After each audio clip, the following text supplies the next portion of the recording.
Vitamin D की कमी से कई रोग होते हैं, हड्डी संबंधी भी रोग होते हैं। और विटामिन डी का आप सब जानते हैं सबसे अच्छा स्रोत होता है सूर्य की किरणें, सूर्य स्नान। इस दुनिया में जहां तक मैंने अनुभव किया है, विटामिन डी का सबसे बेहतरीन स्रोत है। तो हम सबको इस बात का विशेष ध्यान रखना चाहिए।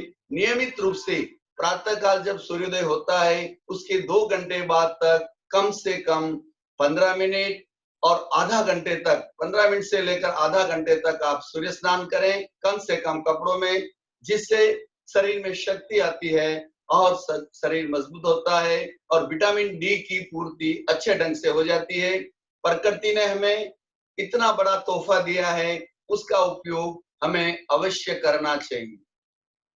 इसके अलावा एक बात मैं आपको और विशेष बताना चाहूंगा, कैल्शियम हमारे शरीर के लिए बहुत ही महत्वपूर्ण है।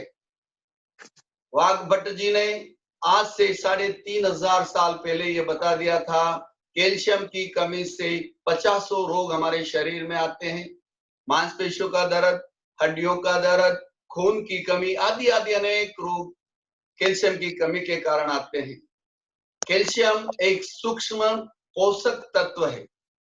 आधुनिक वैज्ञानिकों का यह मानना है कि कैल्शियम सूक्ष्म पोषक तत्व होने से जो दूसरे तत्व होते हैं इसकी उपस्थिति में ही अच्छा कार्य करते हैं, जैसे vitamin C, vitamin B, vitamin A. अगर इनको अच्छे ढंग से उपयोग लाए तो शरीर में कैल्शियम की उपस्थिति बहुत जरूरी है।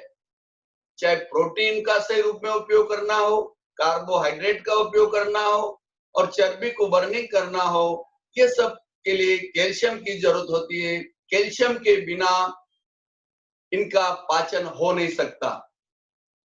वैसे कैल्शियम का अच्छा स्रोत, सबसे बढ़िया स्रोत दूध है, उसके बाद दही, छाछ, मक्खन और मीठे फल, संतरा, मीठा, मौसम्बी, क्षारीय पदार्थ, ये अच्छे स्रोत है।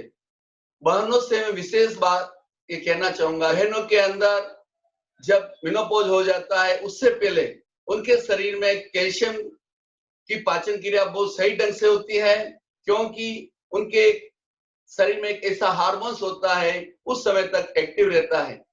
40 साल की उम्र तक हम जो भी खाते हैं उसकी पाचन क्रिया भी अच्छे से होती है और वो कैल्शियम भी अच्छे से उपयोग में आता है। जैसे कई बहनें कहती है मैं कैल्शियम की बहुत चीजें खाती हूँ फिर भी तकलीफ है, केला भी खाती हूँ, दूध भी पीती हूँ और भी जितने भी साधन है, जितने भी खाद्य पदार्थ है मैं लेती हूँ। लेकिन इसका एक ही कारण है, जैसे ही मासिक धर्म बंद हो जाता है वो हार्मोन्स उतना एक्टिव नहीं रहता है, जिससे ये जो हम कैल्शियम की चीजें लेते हैं तो उनका सही ढंग से उपयोग नहीं हो पाता है। इसलिए इसके लिए क्या करना चाहिए, मैं आपको एक अद्भुत तरीका बता रहा हूँ। पुरुषों के लिए भी जरूरी है कि वो 45 साल के बाद कैल्शियम मौजूद रहे, ऐसा काम करे। तो कैल्शियम का सबसे अच्छा स्रोत है चूना। आप पान की दुकान से एक चूने की डिब्बी ले लीजिए और नियमित रूप से थोड़ा चूना पानी में डाल दीजिए और उसको नीचे जमने दीजिए, जिससे वो पानी हमारे लिए उपयोगी हो जाता है और नियमित रूप से हम उसका सेवन करेंगे तो वो कैल्शियम हमेशा उपस्थित रहेगा, जिससे हम जो भी खाद्य पदार्थ खाएंगे उसका एकदम अच्छे ढंग से उपयोग होगा। चूना सहज रूप से अवेलेबल है और इसमें कोई बड़ा खर्चा भी नहीं है, लेकिन प्रयास आपको करना पड़ेगा। रोज पानी के मटके में थोड़ा चूना डाल के रखना पड़ेगा, तो पूरे परिवार के लिए उपयोगी हो जाता है। इसीलिए पुराने जमाने से पान खाने का सिस्टम है, पान पर चूना लगाया जाता है, लेकिन कत्था न लगाए, आप चूना लगा के पान खा सकते हैं, तो उससे हमें कैल्शियम की प्राप्ति होती है।